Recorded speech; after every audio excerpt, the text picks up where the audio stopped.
മഹാനായ സയ്യിദ് ഖുറാത്തങ്ങൾ ഇവിടെ നമുക്ക് ഒരിക്കൽ വന്നു. ഉള്ളാള് തങ്ങളുടെ പേരക്കുട്ടിയാണ് സയ്യിദ് ബാലവി തങ്ങൾ. ഇപ്പൊ ദ്വാരന്ന് പോയി. 2-3 തരത്തിൽ ഉള്ളാൾ തങ്ങൾ ഉപ്പയുമായി ബന്ധമുണ്ട്.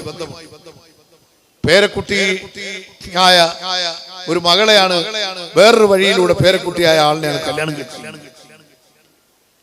എന്നാൽ ഉള്ളാൾ തങ്ങൾ ഉപ്പാന്റെ മകൻ തന്നെ ഖുറാത്തങ്ങൾ നമ്മുടെ ഇവിടെ ഈ ആണ്ട് നേർച്ചയ്ക്ക് വന്നിട്ടുണ്ട്. ഖുത്ബിയത്ത് വാർഷികത്തിന് വന്നിട്ടുണ്ട്. മഹാനവറുകൾ ഇവിടെ വന്നപ്പോഴും എല്ലായിടവും ദ്വാരുന്നു. പടച്ചവനെ വെന്റിലേറ്ററിൽ കിടത്താതെ, ICUവിൽ കിടത്താതെ, ആശുപത്രിയിൽ കിടത്താതെ, പോസ്റ്റ്മോർട്ടം ചെയ്യപ്പെടാതെ, കീറിമുറിക്കാതെ എന്നെ നീ അങ്ങ് മരിപ്പിക്കണം റഹ്മാനേ. മദീനത്ത് ജന്നത്തുൽ ബഖീൽ അടങ്ങാൻ പറ്റുന്ന തരത്തിൽ അവിടെ വെച്ചല്ലെങ്കിൽ എന്റെ അഹ്ലുകാരുടെ മുന്നിൽ വെച്ച് റാഹത്തായി നീ മരണം തരണം റഹ്മാനേ. ദ്വാരുന്നത് പോലെ തന്നെ അങ്ങ് മരിച്ചു. രാത്രി 1:30-ക്കും ആഖിറത്തെ കുറിച്ചും സ്വർഗത്തിനെയും നരകത്തിനെയും കുറിച്ചും ഖബറിനെ കുറിച്ചും ഒക്കെ വഅദ് പറഞ്ഞ ഖുറാത്തങ്ങൾ പിറ്റേന്ന് രാവിലെ സുബഹി കഴിഞ്ഞ് ഔറാദ് കഴിഞ്ഞ് AP ഉസ്താദ് ഉള്ളാളത്ത് കാത്തു നിൽക്കുന്നുണ്ട്. അവിടെ പോകാൻ വേണ്ടി 9:30-ക്ക് എഴുന്നേറ്റ് 10:30-ക്ക് ഇവിടുന്ന് പുറപ്പെടണം എന്ന് പറഞ്ഞ് ഒരു അല്പനേരം കിടക്കട്ടെ എന്ന് പറഞ്ഞു. 9 മണിക്ക് ചെറിയൊരു ശ്വാസം മുട്ടുണ്ടായി. ഒരു ചെറിയ നെഞ്ചുവേദനയും അനുഭവപ്പെട്ടു. ടിക്കറ്റ് ഒരെണ്ണം പോലും ഇല്ല. നിങ്ങൾ ലോക്കലിലേക്ക് മാറിക്കാം. ഞാൻ അയാളോട് പറഞ്ഞു, സർ, എന്റെ പിതാവിന് സമാനം ഞങ്ങൾ കാണുന്ന വലിയൊരു ആത്മീയ നേതൃത്വം വിട പറഞ്ഞതാണ്. മംഗലാപുരം വരെയാണ് ടിക്കറ്റ് എടുത്തിരിക്കുന്നത്. അവിടം വരെ ലോക്കലിൽ നിന്ന് പോകാൻ കഴിയില്ല. അതുകൊണ്ട് പ്ലീസ് ഒരു സീറ്റ് അഡ്ജസ്റ്റ് ചെയ്ത് തരണം. അദ്ദേഹം അതെല്ലാം കൂടെ കേട്ടപ്പോ എന്നോട് പറഞ്ഞു, ശരി സാർ, എറണാകുളം വരെ എനിക്ക് ഡ്യൂട്ടി ഉണ്ട്. അവിടം വരെ നിങ്ങൾ ഇതിനകത്ത് എവിടെങ്കിലും ഇരുന്നോളി. പക്ഷെ എറണാകുളം കഴിഞ്ഞാൽ നിങ്ങൾ ലോക്കലിൽ കയറണം. ടിക്കറ്റ് ഇനി കിട്ടൂല. അയാൾ അങ്ങോട്ട് അടുത്ത ആളിനെ ചെക്ക് ചെയ്യാൻ വേണ്ടി പോയപ്പോ ഞാൻ ഈ ഖുറാത്തങ്ങളുടെ പേരിൽ ഒരു ഫാത്തിഹ ഓതിയപ്പോൾ കുറച്ച് കഴിഞ്ഞ് അയാൾ തിരിച്ചു വന്നിട്ട് പറഞ്ഞു, 2 ടിക്കറ്റ് കാണുന്നുണ്ട്. എറണാകുളത്ത് ചെല്ലുമ്പോഴേക്ക് അത് മാറിപ്പോകും. എനിക്കെടുക്കാൻ പറ്റൂല അകത്തിരുന്ന്, നിങ്ങൾക്കും എടുക്കാൻ പറ്റൂല. പുറത്താരെങ്കിലും ഉണ്ടെങ്കിൽ പെട്ടെന്ന് എടുക്കാൻ പറയുന്നു. 2 ടിക്കറ്റ് AC-യിൽ താഴത്തെ പുറത്ത് തന്നെ കിട്ടി. സുബ്ഹാനല്ലാഹ്. ഇവിടുന്ന് ചെല്ലുന്നതിന് മുമ്പ് അടക്കുമോ? അടക്കിയാലും വേണ്ടിയില്ല, പോകുക തന്നെ. അത്ര കടപ്പാടുണ്ട് തങ്ങളുമായി. നമ്മുടെ നാട്ടിലെ ഈ പാവപ്പെട്ട വേദിയിൽ വരെ വന്നില്ലേ തങ്ങള്? അതൊക്കെ സാധുക്കളായി നമ്മൾ പോയി വിളിക്കുമ്പോ വാത്സല്യം കൊണ്ടല്ലേ വന്നത്. അങ്ങനെ മഹാനായ തങ്ങളെ കാണാനുള്ള ആഗ്രഹത്തിൽ നമ്മൾ കോഴിക്കോട് എത്തുമ്പോൾ കണ്ണൂർ ജില്ലയിലെ പയ്യന്നൂരിനടുത്ത എട്ടിക്കുളത്ത് വീട്ടിൽ നിന്ന് ജനാസ പുറപ്പെട്ടു. ഞങ്ങൾ എട്ടിക്കുളത്തിന് സമീപമുള്ള പയ്യന്നൂർ റെയിൽവേ സ്റ്റേഷനിൽ എത്തുമ്പോൾ ജനാസ കാസർഗോഡ് ജാമിയ സഅദിയയുടെ മുറ്റത്ത് നിന്ന് പുറപ്പെട്ടു. കാസർഗോഡ് റെയിൽവേ സ്റ്റേഷനിൽ എത്തുമ്പോൾ ജനാസ ഉള്ളാളത്തെത്തി. വണ്ടി ഉള്ളാളത്തൂടെ പാസ് ചെയ്യുമ്പോൾ ഉള്ളാളത്തെ 10,000 കണ്ടു തീർന്നിട്ടില്ല. അന്ന് തങ്ങള് യോഗത്തിൽ പങ്കെടുക്കേണ്ടത് AP ഉസ്താദിന്റെ കൂടെയാ. ആ ഉസ്താദ് അവിടെ കാത്തിരിക്കുന്നുണ്ട്. ഉസ്താദ് അവിടെ ഉണ്ട്. അതുകൊണ്ട് ഉസ്താദ് ഇമാമത്ത് നിന്ന് 10,000 ഇമാമത്ത് നിന്ന് അവിടെ നിസ്കരിച്ചു. ജനാസ ആരും കാണാൻ ശ്രമിക്കരുതെന്ന് പറഞ്ഞിട്ട് അവിടുന്ന് എടുത്തത് കൊണ്ടാണ് പിന്നെയും എടുക്കാൻ കഴിഞ്ഞത്. ഏതായിരുന്നാലും ഉള്ളാളത്ത് വണ്ടി നിർത്തൂലല്ലോ. മംഗലാപുരത്ത് ഇറങ്ങിയിട്ട് തിരിച്ചു വന്നാൽ ഉള്ളാളത്തൊന്നും വിടാൻ സാധ്യതയുണ്ടെന്ന് കരുതി 50 കിലോമീറ്റർ ദൂരെയുള്ള ഖുറ എന്ന് പറയുന്ന സ്ഥലത്തേക്ക് പ്രവർത്തകരെ കൊണ്ട് വണ്ടി വരുത്തി ഞാൻ പോയി. ഞാൻ ചെന്ന് അരമണിക്കൂർ കഴിഞ്ഞാണ് ജനാസ അവിടെ എത്തിയത്. സുബ്ഹാനല്ലാഹ്. ജനാസയ്ക്ക് ഖിദ്മത്ത് എടുക്കാൻ കഴിഞ്ഞു. അവിടെ ആളുകളെ നിയന്ത്രിക്കാൻ മൈക്കിൽ കൂടെ പറയാനും അങ്ങനെയുള്ള ഖിദ്മത്താണ്.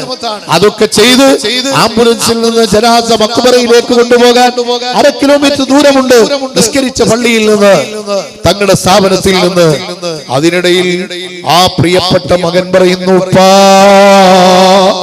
ആംബുലൻസിൽ ഇരുന്നിട്ട് പറയാണ്, ഉപ്പ ഞങ്ങളെ വിട്ടുപോയല്ലോ ഉപ്പാ. ഞങ്ങൾക്ക് ധൈര്യമുണ്ട്, ഉപ്പ പറഞ്ഞു തന്നിട്ടുണ്ട് ഈമാന്റെ കാര്യങ്ങൾ. അതുകൊണ്ട് ഉപ്പാ, നിങ്ങൾ റസൂലുള്ളാഹിനെ കാണുമ്പോ ഞങ്ങൾക്ക് വേണ്ടി ശുപാർശ ചെയ്യണേ ഉപ്പാ.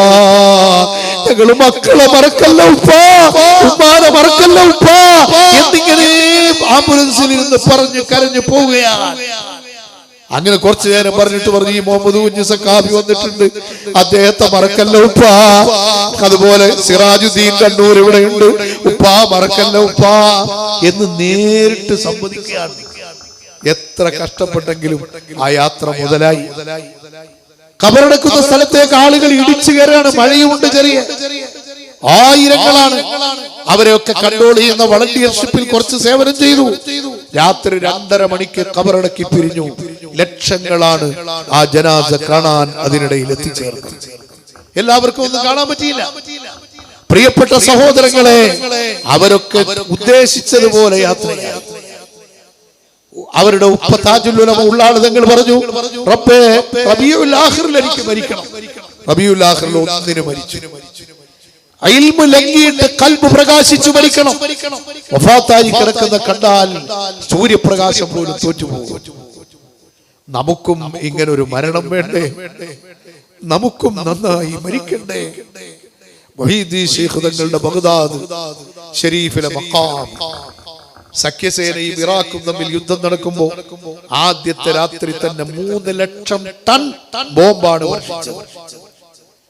ബഗ്ദാദിൽ ഇന്നും നിങ്ങൾക്കറിയാം, വേൾഡ് ഹിസ്റ്റോറിക്കൽ ഡിപ്പാർട്ട്മെന്റ്, ലോക ചരിത്ര വിഭാഗം ഏറ്റവും സൗന്ദര്യമുള്ള പള്ളിയും മഖാമും സർവേ നടത്തിയിട്ട് ഫസ്റ്റ് റാങ്ക് കൊടുത്തതിൽ പെട്ടതാണ് ബഗ്ദാദിലെ മഖാമും പള്ളിയും. ഇന്നും അത് പ്രൗഢിയോടെ നിൽക്കുകയാണ്. അല്ലാഹു അടുത്ത മദദ് നമുക്ക് നൽകട്ടെ. നമ്മുടെ രോഗങ്ങൾ അല്ലാഹു ശിഫയാക്കട്ടെ. ഞാൻ ഇങ്ങോട്ട് വരുമ്പോ തങ്ങന്മാരൊക്കെ ഇവിടെ ദ്വാരക്കാരുണ്ട്. ഐദ്രൂസ് ഉസ്താദ് ദ്വാരുന്നു, ബാലവി തങ്ങൾ ദ്വാരുന്നു. ഇനി ഏറ്റവും വിശാലമായ ദ്വാ സയ്യിദ് ശിഹാബുദ്ദീൻ തങ്ങൾ ബുഖാരി ഏതാനും മിനിറ്റുകൾക്കകം ഇവിടെ എത്തിച്ചേരും. ആ മഹാനായ തങ്ങൾ അവர்கள் ദ്വാരക്കും. ഞാനൊരു പാവപ്പെട്ട മുത്തഅല്ലിം ഇങ്ങോട്ട് വരുന്ന വഴിക്ക് എത്ര പേരാ വിളിച്ചു പറഞ്ഞു, ഉസ്താദെ പോരുവഴിയിൽ ഖുത്ബിയ്യത്ത് വാർഷികത്തിന്റെ മജ്ലിസിൽ പോവല്ലേ, മുഹീദ്ദീൻ ശൈഖിന്റെ പേരിലുള്ള സദസ്സല്ലേ, ദ്വാരക്കണേ ഉസ്താദെ. അബ്ദുസ്സലാം ഹാജി കണിയാപുരം, ഞാൻ ശാരീരികമായി വലിയ വേദനയിലാണ്.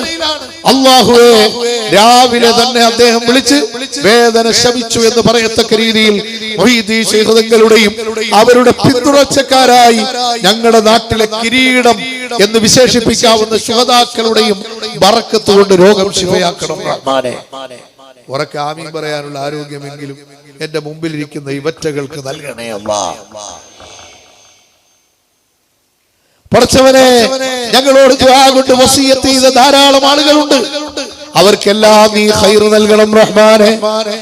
പരിശുദ്ധ ഖുർആൻ മനഃപ്പാഠമാക്കുന്ന ഞങ്ങളുടെ കരളിന്റെ കഷ്ണങ്ങളായ മക്കളാണ് ഞങ്ങളുടെ മുമ്പിലിരിക്കുന്നത്.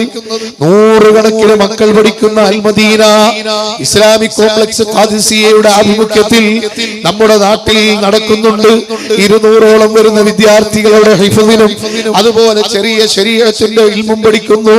റബ്ബേ, ഖിയാമത്ത് നാൾ വരെ മുഹീദ്ദീൻ ശൈഖിന് പൊരുത്തപ്പെട്ട മഹാന്മാരായ ഔലിയാക്കളുടെ മദദ് ലഭിക്കുന്ന ശുഹദാക്കളുടെ കാവല് ലഭിക്കുന്ന സ്ഥാപനമായി അതിനെ നീ നിലനിർത്തി തരണം റഹ്മാനെ. ആ കുഞ്ഞുങ്ങൾ ഇരുന്ന് ഉറക്കെ ആമീൻ പറയുന്ന ഈ മജ്ലിസ് നീ കബൂലാക്കി തരണം റഹ്മാനെ. സഹോദരങ്ങളെ, അതുകൊണ്ട് ഇൻഷാ അല്ലാഹ് നിങ്ങളെല്ലാവരും ദ്വാരക്കണം. എനിക്കാണെങ്കിൽ ചെറിയ രീതിയിൽ ഷുഗർ കണ്ണിനെ ഒന്ന് ബാധിച്ചിട്ടുണ്ട്.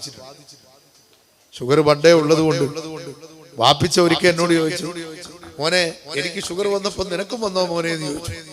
കാരണം വളരെ ചെറുപ്പത്തിൽ തന്നെ ഷുഗർ വന്നപ്പോ, ഷുഗർ എപ്പോഴാ അറിഞ്ഞത്? 25 വയസ്സായപ്പോഴൊക്കെ അറിഞ്ഞത്. ഏതാണ്ട് 30 വർഷമായി. അതിന് മുമ്പേ കാണും.